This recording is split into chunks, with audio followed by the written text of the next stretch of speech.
Well, good morning. It is 5 o'clock in the morning on Thursday, the 23rd, I think, of June. I think it's 23rd. And I'm speaking quietly because I don't want to wake everybody up. I am on the third day of a lovely floral retreat workshop we're doing for people who want to learn more about doing eco-floristry. We've been having a lovely time. But as is often the case, I am a flower farmer and I have ordinary work to do at the same time as teaching. And so I have 3 hours in which to cut and create 14 matching jar posies starting now. Now, the only way I can do this in time is by being very specific about what I'm cutting for these posies.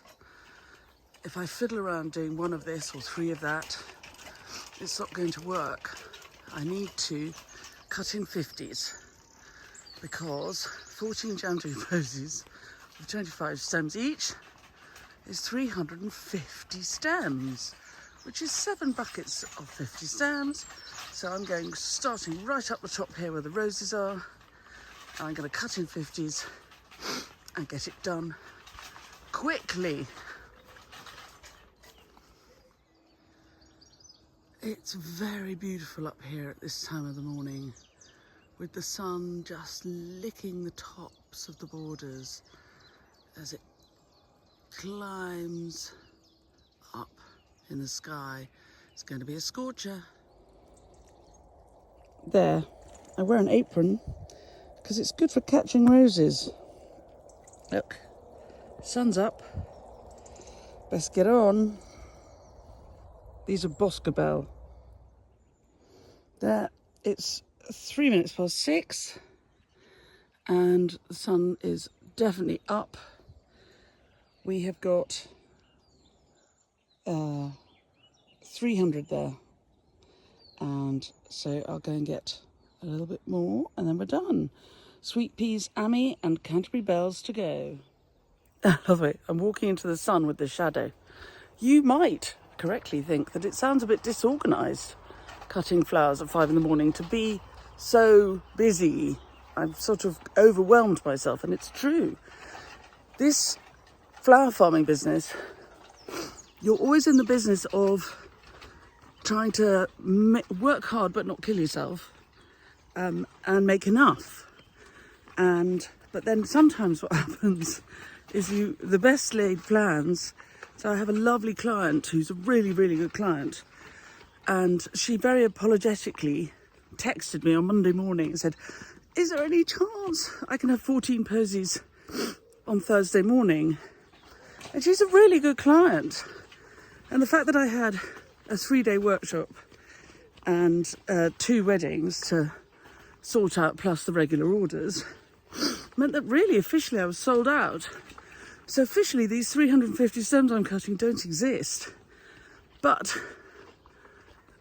you know, for the good client, you'll do it. So for her, I am up at 5 in the morning, sort of doing half a day's work before my students arrive. But actually, it's such a beautiful day. It's lovely to be up. And I feel as though I've stolen a march on the world. All the world is mine. And my trolley and I are mumbling about getting the job done. Will we be done before my students arrive at 10? I expect we will, actually. Right, better turn you guys off because I've got to go and cut some sweet peas. Right, we're all set, all done. And the eagle-eyed amongst you will have spotted that this is a new trolley, and to which I reply the song, nothing lasts forever, nothing ever should, not even a handy trolley. Anyway, let's go do some floristry. So it's the 3rd day of our Eco Flowers workshop. Yesterday the students made these incredibly beautiful pedestal vase arrangements.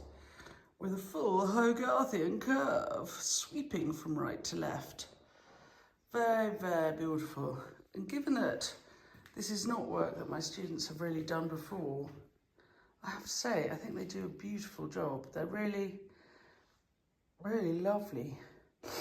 You have to keep these very topped up with water because the stems are short and very easily come out.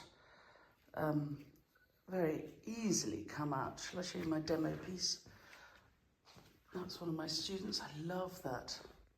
Very lovely. And because they're pedestals, they're just up off the table, so they're lighter. Here's the demo. That's a Woollerton Old Hall rose. And there you go. Right, back to today's job. Let's make some jam jar posies. Right, I have 50 stems of everything and 14 posies. That means 3 stems of everything in each posy and a couple of leftovers in case of emergency. I also have yesterday's leftovers in case I fancy a flourish of something different. There we go. Ready, steady, go. It's 6:30. I'd like to be ready by 8. Done, finished, all bowed up and everything. And a 1. And then there was 6. So it's 20 to 8 and a tea cake. I have 2 more to make after this one. It's really, really important if you're going to be a flower farmer or a florist that you time yourself when you do things, because then you know how long it takes you to cut. You know how long it takes you to make your posies or whatever it is that you do. If you don't know how long everything takes, you can't gauge how much you can do in a day. And you can't gauge if your beloved client rings up at the last minute and says, I'm really sorry, but can you do me 14 posies for Thursday morning? You can't gauge whether you can do them or whether you need extra help. And if you get extra help, it's really nice, but it costs money. So they're pretty, aren't they? Do always, for me, it's very, very important that I think all the time about how long everything's going to take and I get it right. I have overcut, only a little bit, but I have overcut. But I've overcut enough that I could work very, very fast without thinking. Luckily, I have my weekly little number to do for number 1 Bruton. Although, another client I like, because I have time, I may go and cut them something special because it's Glastonbury Festival and they, therefore, need something festival-ish, less formal, perhaps. You may not think this looks formal, but for me, this is quite formal. Anyway, I'm nearly done. Better finish off. And there we are, 8:05, objective achieved. I fell out of bed at 5. I cut 400 stems-ish, 350. I made 14 posies. They're all ready, they're all ribboned up. I'm going to keep them here to show my students because it's really worth them thinking about timings. And while these are not complicated and it's a repeat pattern, so it's sort of simple and quick, it is still worth planning timings and the design and so on. Anyway, I'm pleased with them. They're very pretty. Right, breakfast, anyone? So I hope you've enjoyed this little project this morning. These are going to be off to be delivered. I'm going to have some breakfast. Please do subscribe to the channel. Press the bell icon and we'll tell you when we've got new clips coming up. And if any of the tips and tricks I give you as I go along are helpful, or if you'd just like to support the channel and help me be inspired to make more clips, then you can always buy me a coffee and the link is in all the blurbs to all the clips. Thank you very much for coming along and I will see you soon. Bye.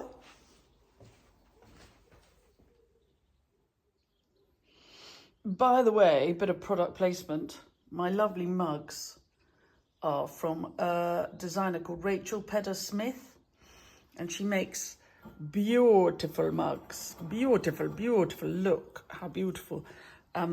They're sort of all different seasons and they all have butterflies and moths on them and bees and all sorts of different flowers and I love them. Anyway, they're good because they are bone china and they hold a lot of, in this case, coffee.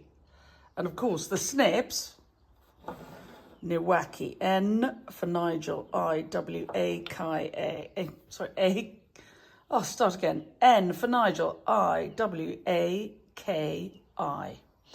Have a lovely day, everybody.